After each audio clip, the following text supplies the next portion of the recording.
Que la gente podría estar pensando mal de todos. Justamente para mejorar la situación, ¿no? Y aquí hay un problema central, y es que la gente tiende a apartarse, tiende a desinteresarse de la política, y en política no hay vacío de poder. Cuando hay un espacio que se tiene que ejercitar para el poder y se deja, siempre es ocupado por alguien. Y entonces el retroceso de las personas de bien, de las personas que viven de su trabajo, que piensan en la cosa pública, deja un espacio para que sea mal cubierto por partidos que no tienen la idoneidad, por personas que entran a la actividad política pensando en beneficiarse, en un lucro, en hacer actividades mercantilistas y no en el bien común. La política es servicio, y eso lamentablemente se ha perdido como concepto, y eso también alcanza a la ciudadanía, porque los ciudadanos se limitan a votar y no tienen un rol de participación más activo que podría ser muy interesante. Inclusive se llega al punto de que algunos, al tener tan mala oferta política, inclusive ni siquiera van a votar, prefieren pagar la multa. Entonces, estamos como estamos por inacción. Hay que cambiar eso. Entonces, las personas que creen que pueden aportar algo al Perú tienen que intervenir en política justamente para evitar el ingreso o para limitar el ingreso de aquellos que ya están y que no merecen el respaldo popular porque han fracasado en todo lo que han hecho. Qué bueno, Miguel. Miguel, otra cosa. ¿Tú estarías de acuerdo con una campaña que estamos haciendo aquí en La Cola, no? O sea, hay mucha gente que también, de manera un poco irresponsable, llegan a votar y no saben por quién votar y deciden justo en La Cola porque preguntan y lo que digan los demás copian. Totalmente de acuerdo con hacer eso, porque para empezar, del 100% de electores habilitados, votan 2/3. Hay alrededor del 30-28% de gente que no vota. Sobre el universo de los votantes, por lo menos la mitad decide su voto en la última semana. Y hay un número importante de personas que no saben por qué van a votar y en la cola toman la decisión, y muchas veces la toman por olas, no por conocimiento de encuestas, por situaciones, se pliegan a última hora y al final es un voto que termina siendo algo que lleva al fracaso, porque ese ciudadano no está vinculado por ese candidato por el que ha votado, a lo mejor está votando para que no salga otro, y al final cuando se produce el ejercicio del poder hay un abandono de la ciudadanía, hay un desinterés por lo que pasa, y las configuraciones también no son adecuadas. Hay que hacer varios cambios constitucionales, me parece. ¿Y cuál sería tu comentario, gracias Miguel, cuál sería tu comentario, por ejemplo, con relación a lo que viene haciendo esta congresista Alcarrás, que no solo levanta la mano, amenaza de muerte y hace de todo y el Congreso no ha hecho nada? Yo de casualidad vi ayer un pedazo de un video que me pasaron y me pareció alucinante, ¿no? Era un vehículo que tenía una infracción, una multa. Hay un error de los periodistas. El SAT no te castiga por tránsito. El SAT es no haber pagado un impuesto, que es peor de lo que está haciendo otros congresistas. El hecho concreto es que para que se llegue a la fase de la ejecución coactiva, ha tenido que haber una obligación de pago por la fuente que sea, puede ser un tributo, puede ser una multa, no se pagó, seguramente fue requerida, no cumplió, le iniciaron el proceso ejecutivo y ahí salió la orden de captura, y entonces ahí por muy autoridad que sea, no tiene facultad para hacer lo que ha hecho, además de ser una persona sumamente malcriada y violenta, ha hecho uso justamente de lo que se critica, un uso abusivo del ejercicio del poder, porque ha llamado a un comandante de la policía y el comandante intercedió en un momento, se demoró todo el proceso que se estaba llevando adelante.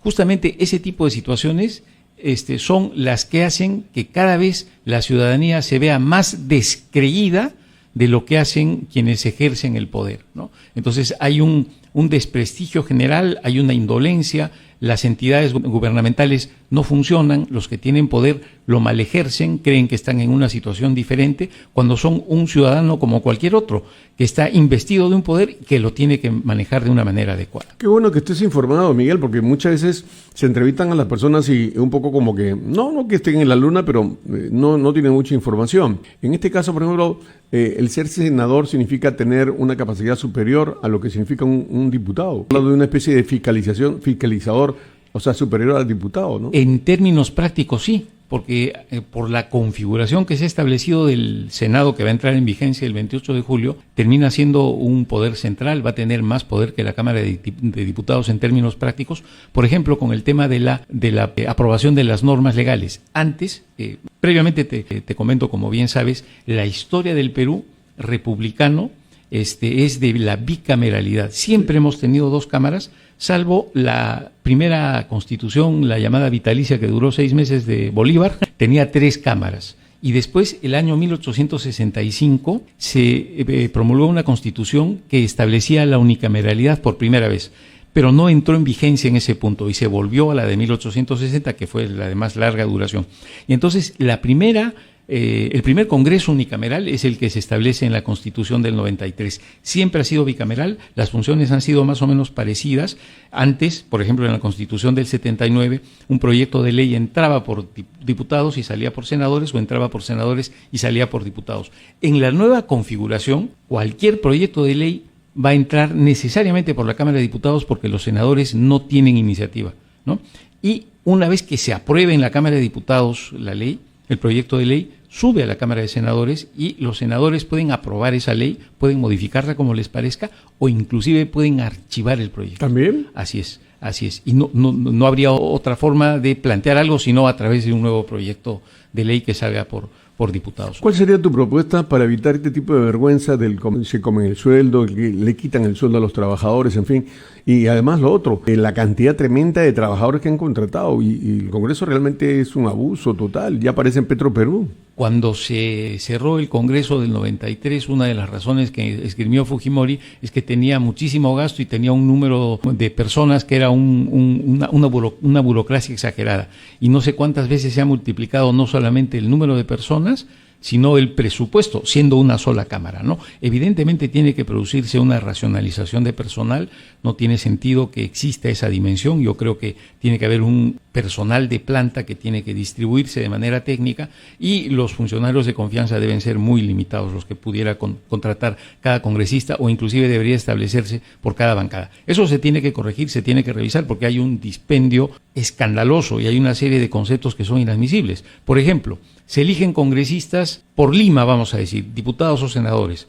No tienen derecho a gastos de instalación, por favor. El concepto de gasto de instalación está referido a alguien que se va a trasladar desde las provincias hasta la ciudad de Lima. Pero ¿cómo le van a dar gastos de instalación a alguien que reside, que vive en Lima? Luego hay una serie de beneficios, gollerías que sí se tendrían que revisar. A propósito del tema del darle plata a los parlamentarios, congresistas, diputados, senadores, digo yo, ¿por qué les dan? Si se supone que esos días ellos igual van a su sitio y ni siquiera se reúnen con la población, o sea... Ahí tiene que ver, ese es el otro punto, gracias primo por la puntualización, ese es el otro punto que sería necesario revisar, ¿no?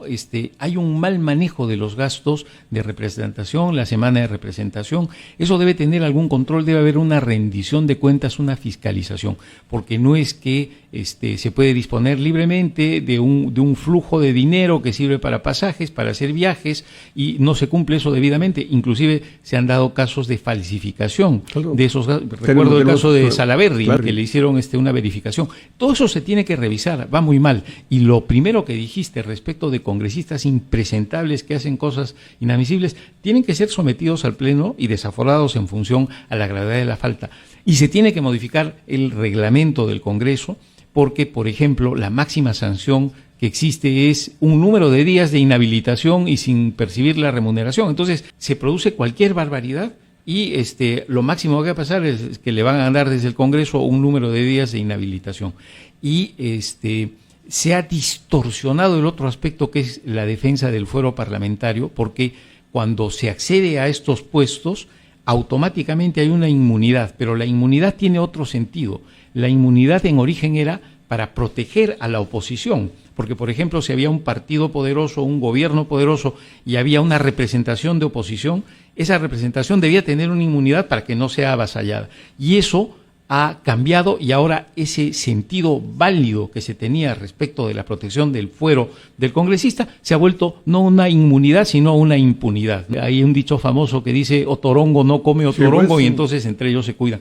Todo eso tiene que cambiar. Hay una cosa que también es bien interesante de recordar. Históricamente, de los tres poderes clásicos del Estado, el más impopular, el más aborrecido por la ciudadanía, era el Poder Judicial. Y el Congreso estaba más atrás. ¿Cuál será el desagrado? Porque finalmente el Congreso da las leyes, teóricamente debería ejercer control político, pero no está en la vida cotidiana, como sí está el Poder Judicial, porque la gente va a resolver sus controversias al Poder Judicial. Bueno, el Congreso ha superado en impopularidad al Poder Judicial. El estamento estatal menos reconocido por la sociedad, el más detestado, es el Congreso de la República. Y por eso viene el interés de cambiar eso, porque no debería ser así. Porque si es que hay una conexión entre los ciudadanos y sus representantes, y los representantes, como se deben a sus electores, empiezan a actuar como corresponde, no podría existir este divorcio, este quiebre que hoy existe. Claro. Qué bueno, Miguel, qué bueno que estamos, por si acaso, primero haciendo este espacio, más que nada para que ustedes conozcan a sus candidatos. Pues la idea es esa, ¿no? O sea, que conocer quién es quién. Por ejemplo, él quiere ser senador. Entonces la idea es escucharlo, saber cuánto conoce y que ustedes además sepan a quiénes vamos a poner en el Congreso de la República.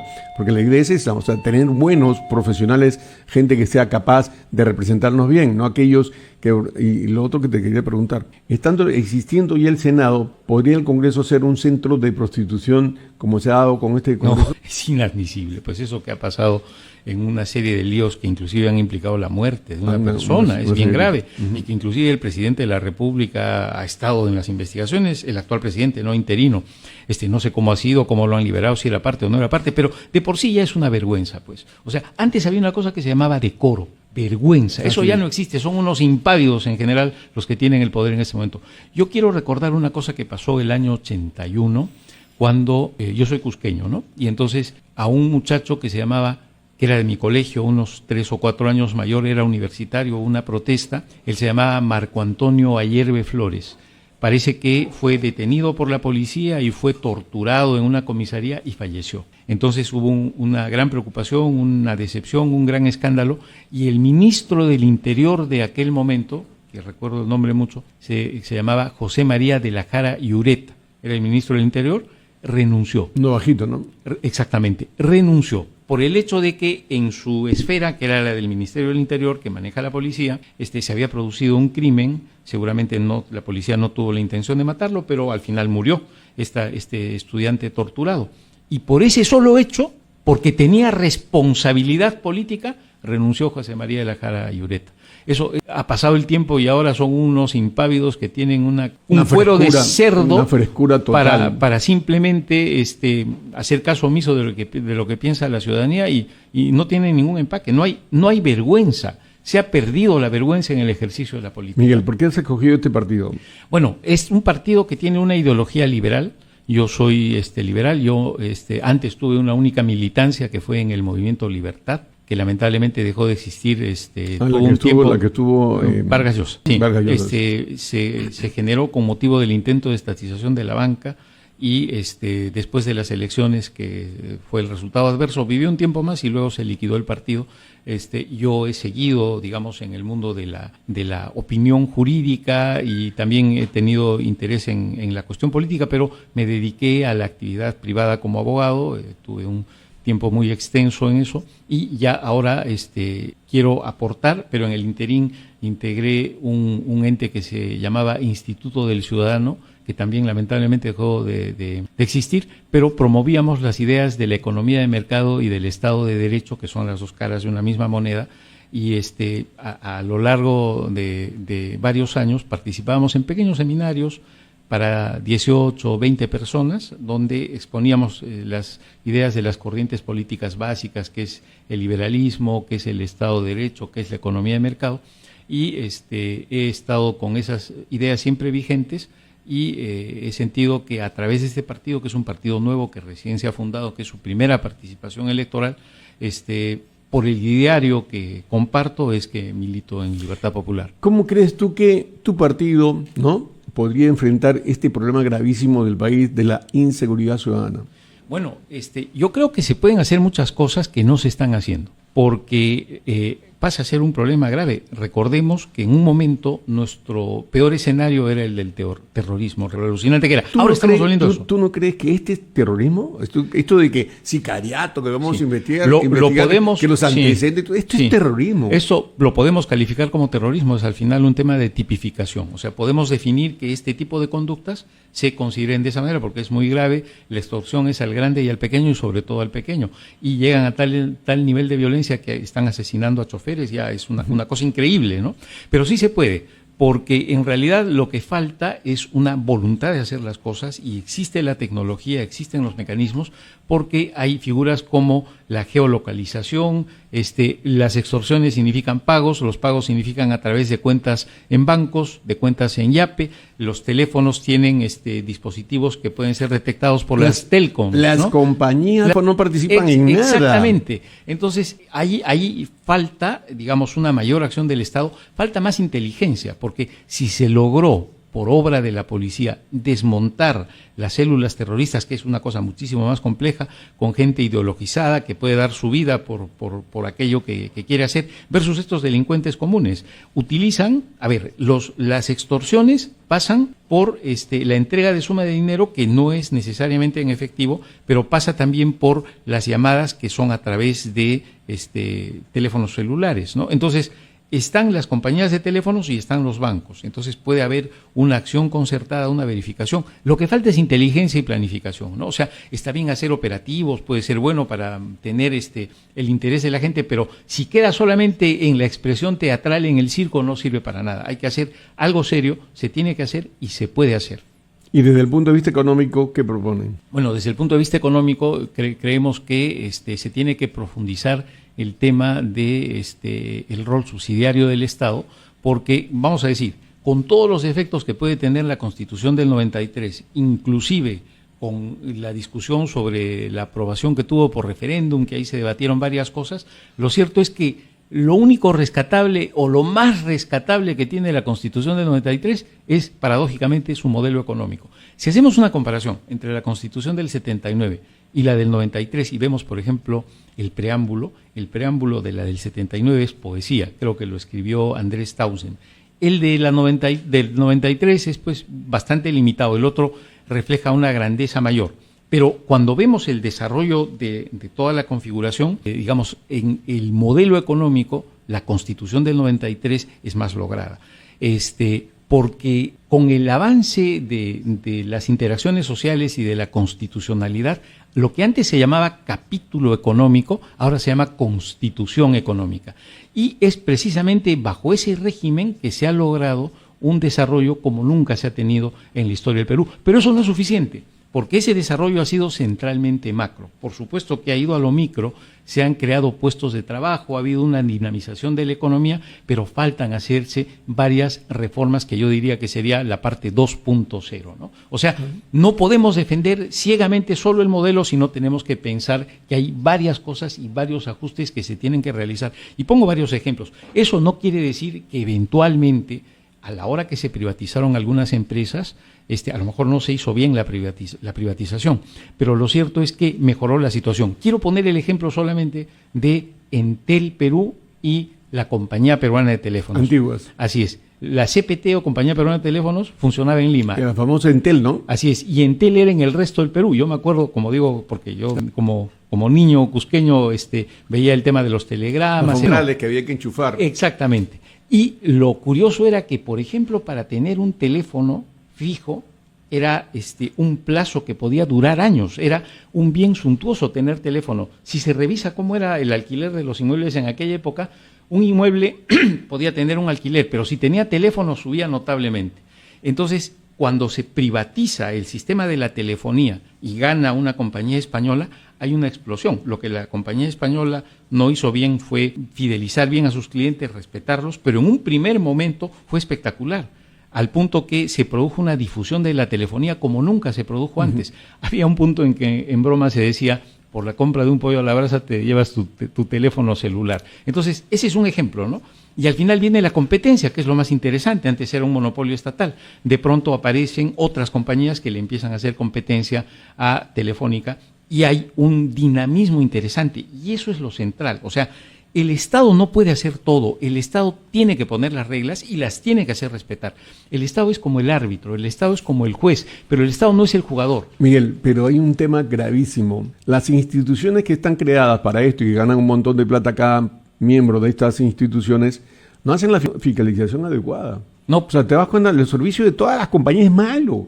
Mira, Entel Perú sale diciendo, bueno, se llama Entel, la compañía de celulares, sale diciendo que tiene ahora satélite, que la señal es mucho mejor. Traes un teléfono acá con señal de Entel, no entra. Sí, pues. O sea, miente. Pero ahí justamente corresponde el rol de supervisión y de sanción No que cumplen. tiene que ser, pero tiene que cumplirse, ¿no? Digamos, el esquema está bien desde el punto de vista de la competencia, de la posibilidad de que un usuario, si no se ve satisfecho con un servicio, se va a otra compañía, y la compañía que lo pierde como cliente reflexiona, porque si hay una corrida masiva, pierde clientes, pierde ganancia, pierde posición de mercado. Y el otro, ¿por qué se diferencia? Porque da un mejor servicio.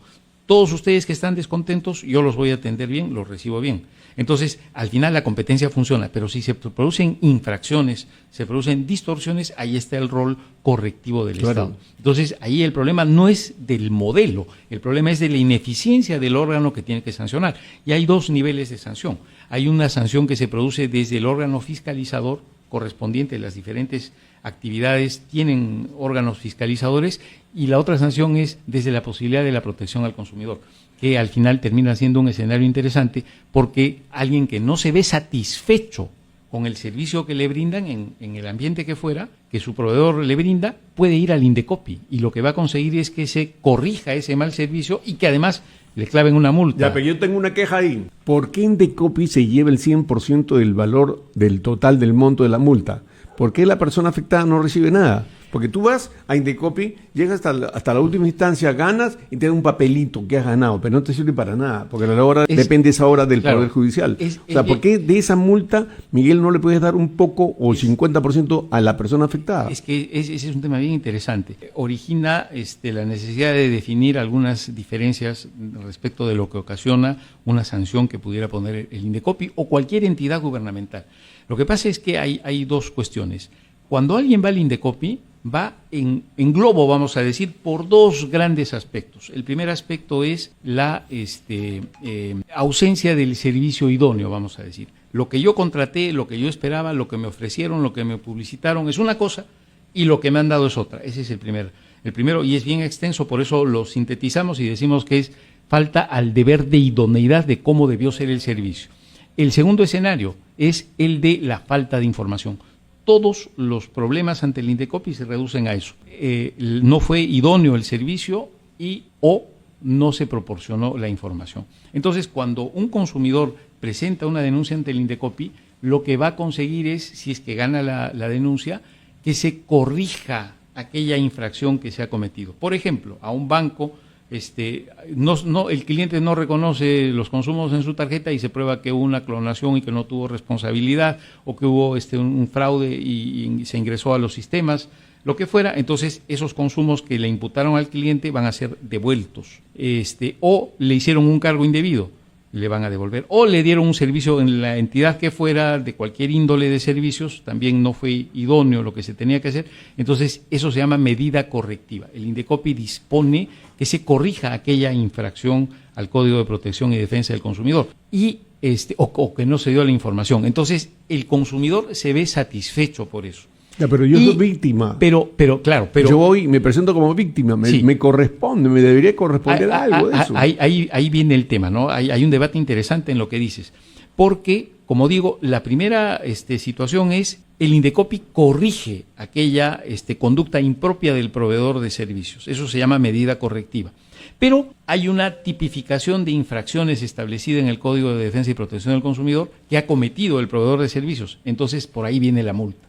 La multa es porque ha infringido el código. La medida correctiva es solucionar la situación del consumidor. El consumidor ha podido incurrir en gastos, ha podido pagar, obviamente, los aranceles y los honorarios de abogado. Eso también se tiene que devolver. Entonces, la medida correctiva es: corregimos lo que se hizo mal, le ordenamos a la entidad correspondiente que corrija lo que hizo mal, y además le reembolsamos los gastos, que son costas y costos, los gastos del arancel y los gastos que pudo incurrir por el pago del abogado. Pero la infracción ya es una cosa de derecho administrativo, una cuestión pública, y esa es una sanción que es para el Estado. Ahora, antes era recurso del Indecopi, pero luego había un incentivo perverso, que te pongo más multa y tengo más recursos, entonces el dinero ya no es del Indecopi, el dinero va al Tesoro Público y de ahí se produce la asignación que corresponda. ¿Cuándo podría repartirse algo? Cuando se inicia una acción de clase, por ejemplo, ¿no? Entonces ahí sí puede ser una entidad que puede llevar adelante esas cosas.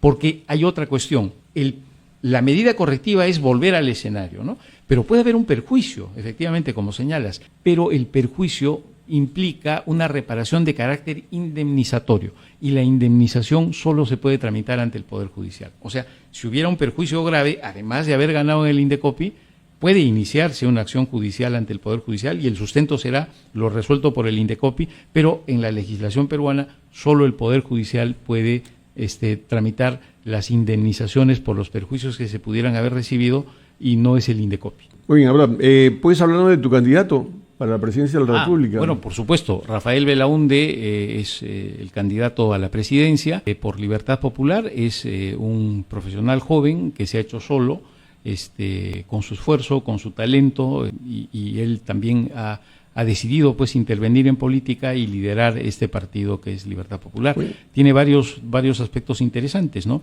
Él es nieto de Fernando Belaúnde, no ha militado nunca en Acción Popular y él recuerda siempre... No se ha contaminado con Lescano. No. Y hay una cosa que es bien interesante de señalar y es que en el Perú hay tradiciones y manejos que pueden ser impropios, pero Rafael siempre recuerda que de su abuelo heredó ideas, hidalguía, sentido del deber y no patrimonio. Él se lo ha construido, ¿no? Entonces, ese es un aspecto bien interesante a considerar y creemos que es el momento en el cual, como dijimos al inicio, tienen que entrar gente nueva en la política. Perfecto. Porque la que está ya la contaminó, la desgració. Sí, horrible. Ahora, Miguel, ¿cuál es tu propuesta? Saluda a la gente y diles cómo tienen que votar por ti. Bueno, les comento que esta va a ser una elección bastante compleja por la cantidad de partidos y por la cantidad de votaciones simultáneas que se van a producir en ese cedulón que es de un tamaño gigantesco. Hay, yendo de izquierda, todavía no ha salido, pero no está el orden, efectivamente, pero ya tenemos la estructura. Son 5 votos, ¿no? Hay una primera columna yendo de izquierda a derecha. Ahí está, ¿no? Ahí está, excelente. Ahí veo la pantalla. En el Face de la radio, primos. Sí. Tenemos ahí presidente, vicepresidente, senadores, diputados y parlamento andino. Así es. Entonces, son 5 votaciones diferentes. La idea es que los ciudadanos que van a votar le den la fuerza al partido por el que escojan y voten por la misma lista política en las 5 votaciones, ¿no? Aunque también es posible el voto cruzado, es posible que alguien vote por un presidente y vote por un senador y vote por otro diputado. Pero en síntesis, en la primera columna de la izquierda hay que marcar o el símbolo o la cara del candidato en la votación por la plancha presidencial que elige al presidente y a los 2 vicepresidentes, y hay que ver lo importante que es elegir bien, porque los vicepresidentes están atentos a cualquier situación y eventualmente pueden ejercer, aunque sea interinamente, la presidencia. Luego viene la elección por senadores, que esta es una elección que es un poco compleja. Hay 2, efectivamente, hay 2 columnas para senadores. Hay uno de distrito único y otro distrito múltiple. Yo postulo como senador nacional en distrito único y hay senador a nivel regional. Permíteme solamente hacer un comentario. Los senadores que salgan a nivel nacional o que salgan por distrito único van a tener la misma función, simplemente la diferencia es cómo llegan. Hay 30 senadores por distrito único, es decir, que pueden tener votación a nivel nacional, y para ello se vota primero por la lista, se pone una marca, una X sin salir del recuadro, en el símbolo partidario, y hay la posibilidad de votar preferencialmente por 2 candidatos. Entonces, por ejemplo, vamos a hablar de mi caso, Libertad Popular, se marca el cóndor, es un cóndor negro con fondo amarillo, el símbolo de Libertad Popular, que es interesante además la simbología, ¿no? Porque el cóndor es el ave milenaria del Perú. El todopoder también. Así es, y el amarillo es el símbolo del Año Nuevo Andino, ¿no? Entonces, se marca el símbolo del cóndor y en el primer recuadro se escribe el número 9, mi número, y hay otro segundo recuadro. Luego, para la elección de los senadores regionales solo hay un recuadro porque por cada región hay solo un senador, salvo Lima, que tiene 4, y entonces se marca lo mismo, el símbolo correspondiente, y se escribe el número del senador del partido que corresponda, que va a ser 1 o 2, porque por la paridad hombre-mujer, mujer-hombre, hay 2 candidatos en todas las listas para cubrir un puesto, salvo Lima, que como digo son 4. Y luego viene la votación para diputados, y esto ya es singular a cada provincia o región, donde por el volumen de ciudadanos que votan, por el volumen de electores, hay un número. Por ejemplo, Lima tiene 30, ¿no? De los 130 diputados, 30 están en Lima. En el Cusco son 5, por ejemplo. Y entonces se marca el símbolo y se puede hacer uso del preferencial también por 1 o 2 diputados. Y para el Parlamento andino exactamente lo mismo con 2 preferenciales. Entonces son 5 votaciones y 2, 3, 5 y 7 preferenciales. 5 votaciones por lista y 7 posibles votos preferenciales, en realidad 12 votos. O sea, volvemos nuevamente a recordar la campaña de la radio, en la cola no. En la cola no. Anda preparadito. Por supuesto, qué bueno sería que los peruanos en general nos preocupemos por la cosa pública y no pensemos que nuestra obligación empieza y termina con votar, ¿no? Claro. O con pagar la multa. Y además pagas la multa porque si no, no puedes celebrar contratos. Vas a la notaría y dice, está usted inhabilitado, entonces tiene que ir a pagar recién al Banco de la Nación su multa. Y eso es inadmisible. Sí. O sea, no hay que pensar solo en votar, hay que participar, hay que fiscalizar. Y entonces una colectividad informada va a tener mejor noción de por quiénes vota. Porque además hay una cosa que es interesante de comentar, y es que ¿quiénes somos responsables de los congresistas que hoy tenemos? Nosotros mismos. Claro. Nosotros los hemos elegido. Entonces no nos podemos quejar después. Sí. Si voté a última hora o no voté, o voté en la cola y armé para que no salga el otro, yo voto por para que no salga el otro. Bueno, pago las consecuencias. Además, una idea muy buena para que hagan concursos, sorteos o concursos dentro de la casa. O sea, ¿cómo votas? ¿Qué vas a votar? O sea, yo creo que hoy más que nunca tienen que hacer una difusión tremenda de los logos de cada partido. Efectivamente. Eso es lo que va a mandar. Sí. O va a manejar más que nada de todo, ¿no? Efectivamente. Bueno, Miguel, muchas gracias por estar con nosotros. Miguel Bueno, con el número 9 por Libertad Popular. Muchas gracias, primo. Ha sido un gusto estar en tu programa y conocer. Chévere, listo, gracias. Primo, nos vamos a la